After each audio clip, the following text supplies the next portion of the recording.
السلام علیکم ورحمۃ اللہ۔ 7ویں جماعت کے طلباء و طالبات کو اس آف لائن کلاس میں خوش آمدید۔ پیارے بچوں، جیسا کہ آپ جانتے ہیں ہم کشمیر کے دلکش باغات سبق پڑھ رہے ہیں۔ ہم نے اس کے 3 حصے پڑھے، یعنی پہلے ہم نے شالیمار باغ کے بارے میں بات کی، نشاط باغ کے بارے میں بات کی، اور یہ ایک خط ہے اصل میں جو ایک دوست اپنے دوسرے دوست کے نام لکھتا ہے۔ یاور حیات جو ہے وہ لکھنے والا دوست، جی ہاں، یاور حیات یہ خط لکھ رہا ہے اپنے دوست نوید کو۔ اور آج ہم یہاں پہ چشمہ شاہی، یعنی ہم نے نشاط کے بارے میں پڑھا، ہم نے شالیمار باغ کے بارے میں پڑھا، آج ہم نے چشمہ شاہی کے بارے میں پڑھنا ہے۔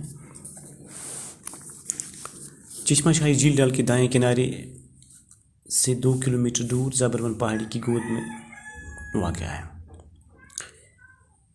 یعنی جھیل ڈل سے 2 کلومیٹر دائیں کنارے پر اگر ہم دیکھیں تو زبروان پہاڑی پہ، اور یہاں پہ جو تصویر بنی بھی ہے یہ چشمہ شاہی کی ہے۔ زبروان پہاڑی کی گود میں واقع ہے چشمہ شاہی۔ یہ باغ شاہی جہاں کے دور میں مغل گورنر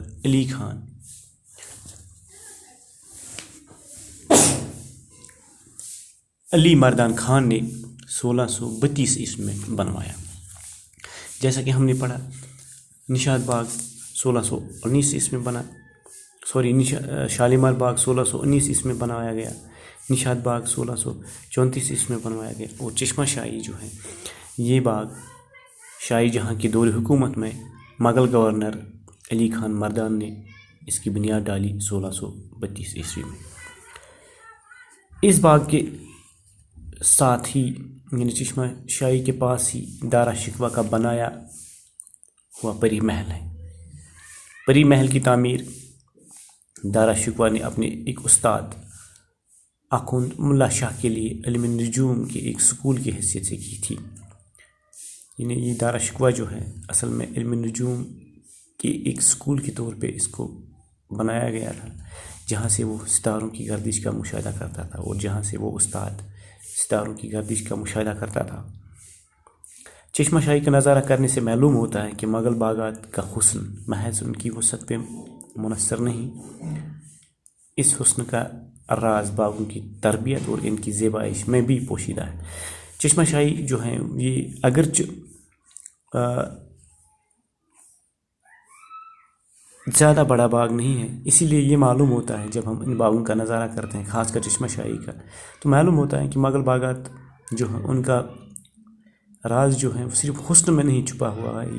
یہ حسن کا راز جو ہے وہ صرف وسعت پہ نہیں چھپا ہوا، یعنی باغ کتنا بڑا ہے، کتنا وسیع ہے، صرف اسی میں نہیں چھپا ہوا، بلکہ اس حسن کا راز ان باغوں کی ترتیب، یعنی کس طریقے سے ان کی ترتیب کی گئی، کس ڈھنگ سے ان کو بنایا گیا، کس طرح سے ان کو مینٹین کیا گیا، اور ان کی زیبائش یعنی خوبصورتی کو کس طرح بڑھائی ان کی گئی، یعنی زیبائش کس طرح کی گئی ان باغوں کی، اسی میں پوشیدہ ہے اصل میں مغل حسن یا مغل باغات کا حسن۔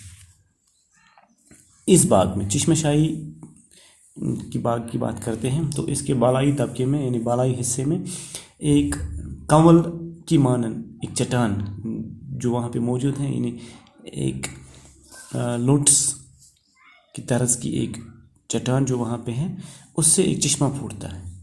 چشمے پہ ایک 12 دری ہے، وہاں پہ 12 دری ہیں، یعنی ایک بار پھر 12 دری، یعنی ایک وہ مکان جس میں 12 دروازے ہوتے ہیں، یعنی لیکن یہ والی 12 دری جو ہے یہ افغان دور کی یادگار معلوم ہوتی ہے۔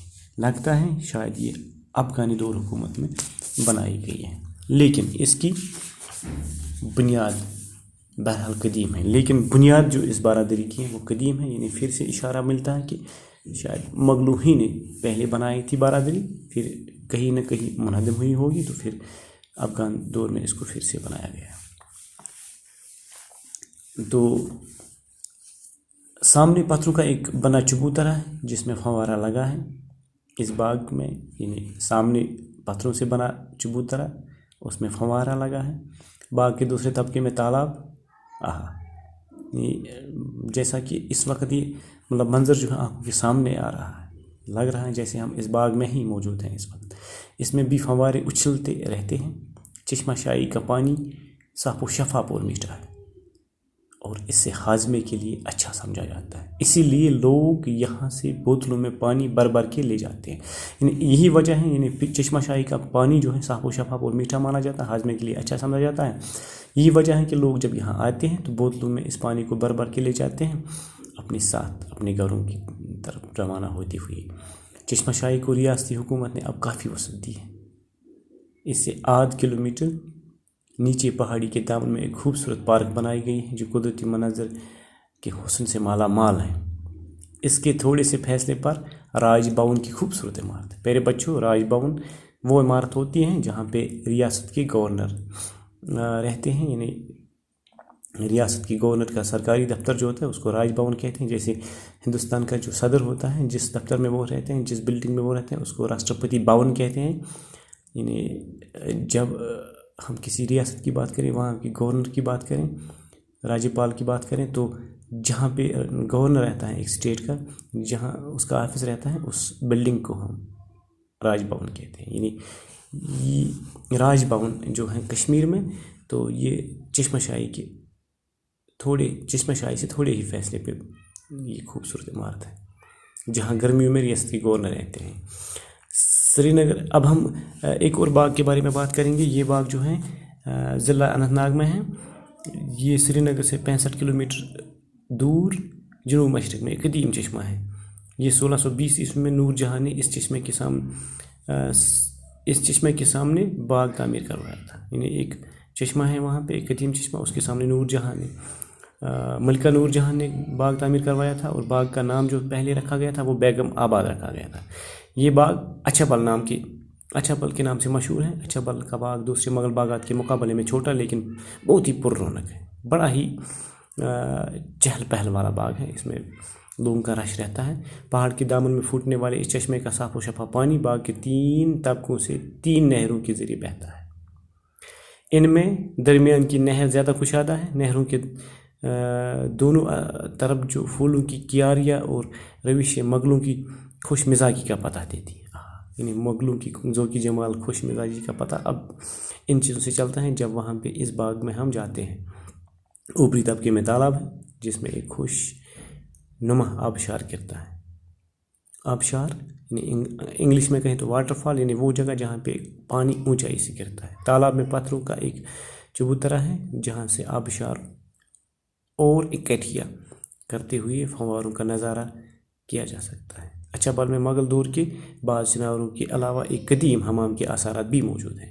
تو اس طرح سے ہمارا یہ والا حصہ جو ہے مکمل ہوتا ہے. انشاءاللہ کل کے پروگرام میں نسیم باغ کے بارے میں پڑھیں گے. خدا حافظ.